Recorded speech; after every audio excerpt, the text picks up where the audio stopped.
monde et bienvenue dans cette nouvelle vidéo. Alors aujourd'hui, il s'agit des sorties livresques du mois d'octobre qui m'intéressent énormément et il y en a 10.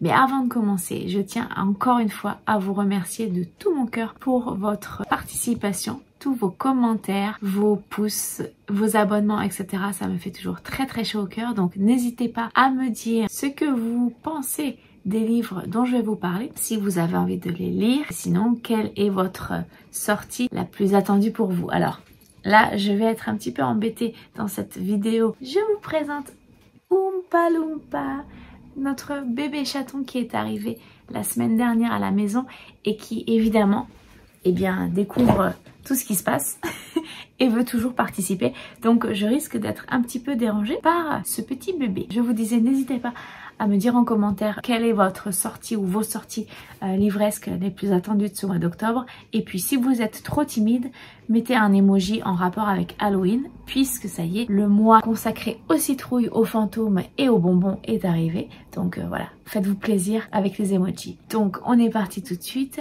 Je commence avec la première sortie qui sera dans les librairies le 4 octobre.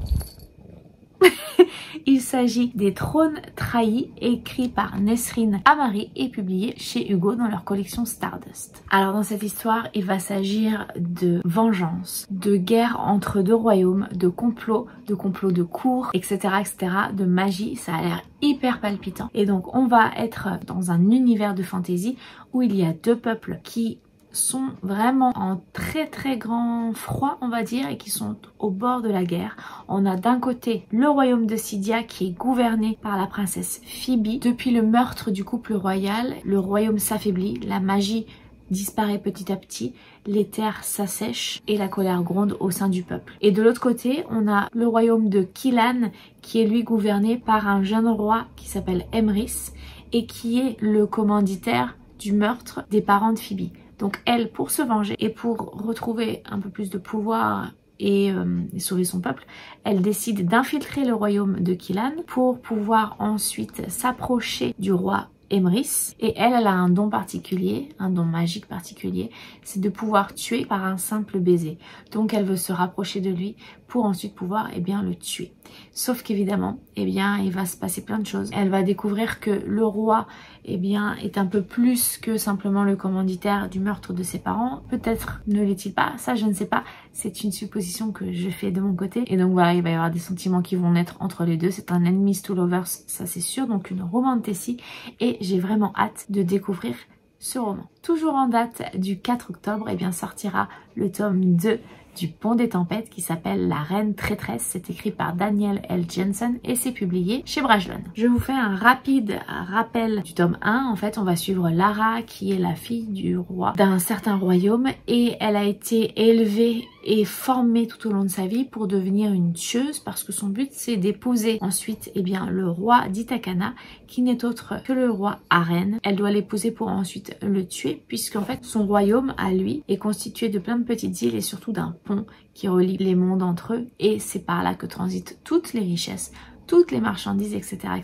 Donc elle est formatée et elle doit tuer ce roi puisque son peuple est très pauvre et souffre de famine et on lui a matraqué que c'était à cause du roi d'Ithacana qui empêchait les vivres et l'argent d'arriver dans son royaume. Elle finit par se marier avec ce roi et elle va découvrir que peut-être ce qu'elle sait n'est pas complètement la vérité, voire peut-être pas du tout. Bref, c'était quelque chose d'hyper palpitant, d'hyper addictif et j'ai vraiment hâte d'avoir la suite de cette saga. Je ne sais plus si c'est une duologie ou plus, il me semble que c'est une duologie, mais si je dis une bêtise, n'hésitez pas à me corriger dans les commentaires. Toujours en date du 4 octobre sortira un nouveau roman écrit par Adrienne Young et donc c'est l'autrice de Fable dont je vous ai parlé il y a peu de temps et dont je vous ferai la chronique du tome 2 très prochainement. Elle va publier toujours dans l'univers de Fable un nouveau roman qui s'appelle Page et Austère. Alors je ne sais pas du tout si c'est une nouvelle, si c'est un véritable roman. Je n'ai pas eu beaucoup plus d'informations que ça. En tout cas, c'est publié chez Rajou. Et dans ce roman, on va suivre plus particulièrement deux personnages secondaires de Fable, Austère et Page.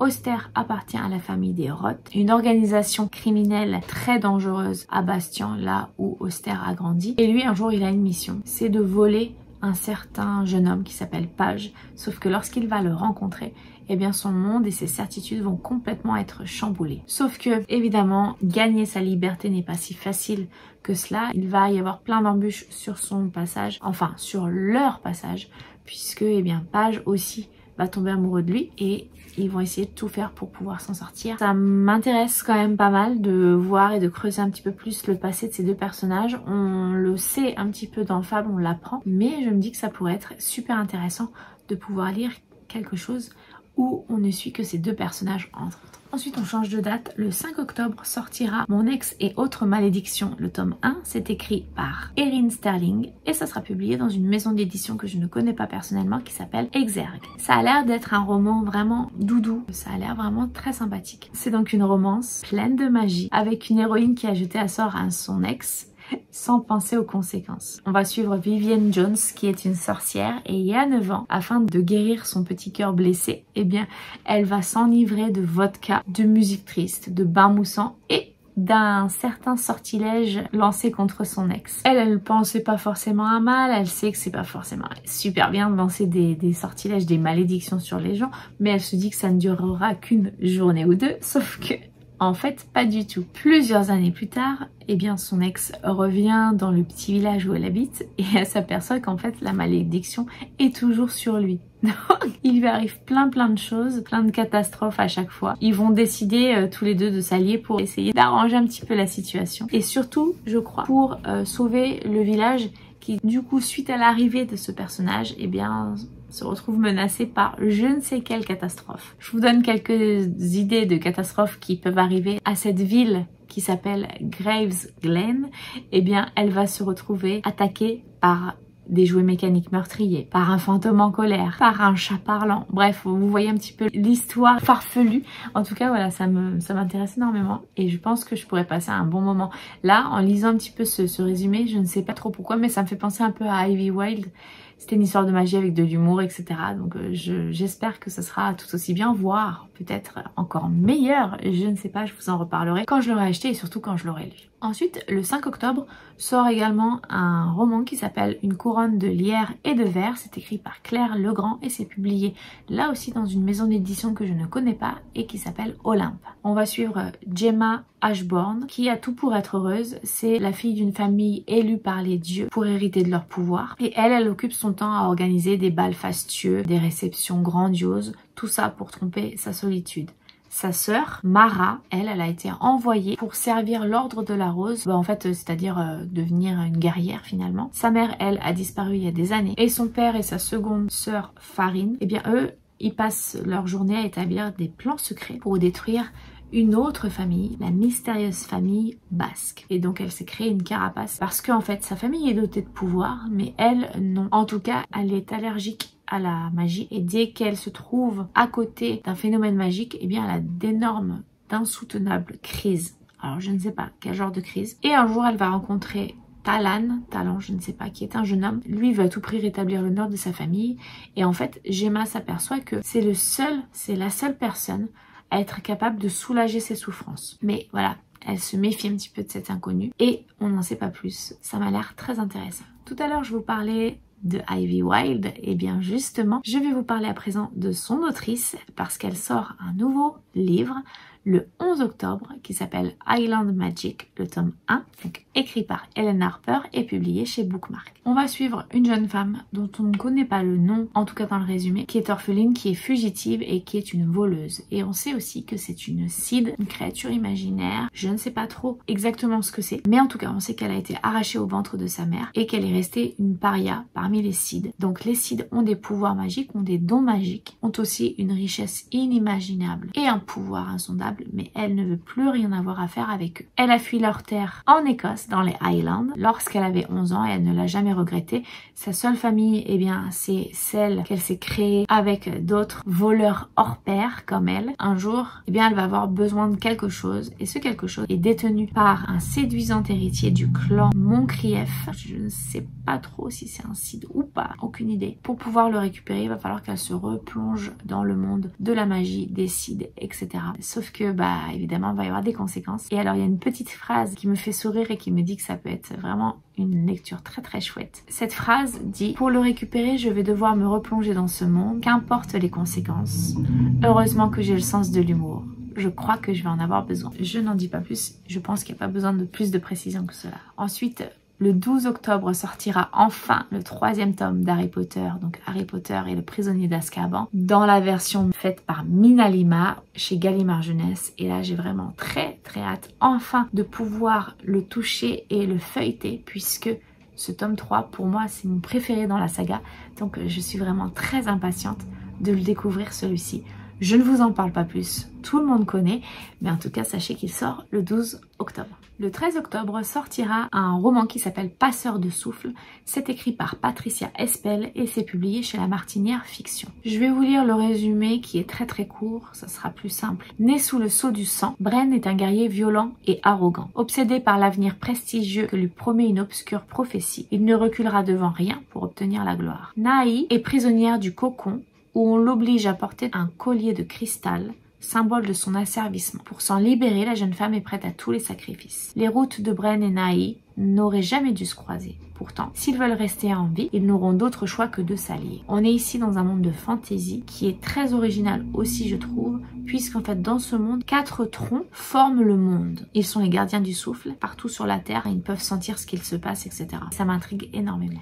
En date du 18 octobre sortira Les Héritiers du Solstice, le tome 1, écrit par Marie F. Flory, et c'est publié là aussi chez Bookmark comme tout à l'heure. Là on va être plutôt du coup dans une histoire en rapport avec les saisons. Donc on va suivre Liam qui lui est né lors du solstice d'été et Nora qui est née lors du solstice d'hiver. Ils sont les descendants de 2 familles rivales de gardiens élémentaires qui sont chargés depuis des millénaires de veiller sur le cycle des saisons. Liam et Nora se sont rencontrés lors d'un forum universitaire et ils sont tombés éperdument amoureux l'un de l'autre sans savoir qui ils sont l'un et l'autre. Ils ne se sont donc pas révélé leurs identités. Je suppose qu'ils entretiennent une relation amoureuse puisque à leurs 18 ans, lorsque leurs dons prennent pleinement pouvoir d'eux, plein de catastrophes naturelles se déroulent dans leur monde. Il y a des catastrophes climatiques d'une origine inconnue qui refont surgir toutes les tensions qu'il y a entre l'hiver et l'été. Du coup, forcément, Liam et Nora vont finir par découvrir l'identité de l'autre et ils vont devoir collaborer ensemble en tant que gardiens pour essayer de rétablir un petit peu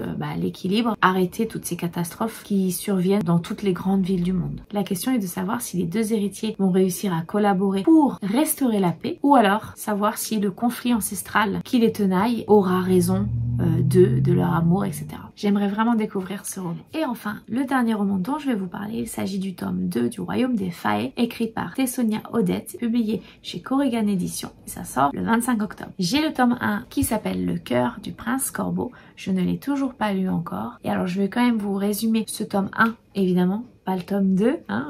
Je ne vais pas moi-même me spoiler la fin du tome 1 par exemple. En tout cas, dans le tome 1, on va suivre le prince Franco, qui est l'idéal masculin que toutes les jeunes femmes désirent, rêvent d'avoir. Sauf que lui, eh bien, après de multiples rendez-vous galants qui ont échoué évidemment, il décide de renoncer à l'amour. Sauf que ça va lui poser un véritable problème. Il doit montrer à son peuple qu'il est le digne héritier du trône et qu'il n'est pas célibataire. Il va donc conclure un pacte avec Humber, qui est une domestique mi-fae, mi-humaine, qui elle est prête à tout pour gagner enfin sa liberté. Humber devra donc se faire passer pour la petite amie du prince jusqu'à un certain bal, sauf que faire semblant d'aimer un homme qu'elle déteste par-dessus tout, ça n'est pas sans risque. Surtout dans ce monde de mensonges et d'illusions où tout a un enivrant et envoûtant parfum d'interdit. Bref, c'est une romantique. C'est un enemies to lovers, je pense que ça va se lire vite et je pense qu'il va, en tout cas de mon côté, vite passer à la casserole parce qu'il me tente vraiment beaucoup. Là, du fait de vous en reparler, ça me redonne très envie de le lire. Voilà pour les sorties du mois d'octobre, cette vidéo est terminée, j'espère qu'elle vous aura plu. N'hésitez pas encore une fois à me dire en commentaire si les romans dont moi je vous ai parlé vous intéressent ou alors ceux qui vous intéressent et dont je n'ai pas parlé dans cette vidéo. J'ai hâte de lire vos retours. Si vous êtes trop timide, n'hésitez pas à mettre un emoji en rapport rapport avec Halloween, je vous le rappelle, que ce soit citrouille, fantôme, bonbon, araignée, peu importe ce que vous voulez. N'hésitez pas aussi à mettre un petit pouce bleu et à vous abonner à ma chaîne si ça n'est pas déjà fait. En attendant, je vous remercie de tout mon cœur et puis je vous souhaite de passer une très bonne journée, de faire de très belles découvertes livresques et je vous dis à bientôt pour une prochaine vidéo. Ciao!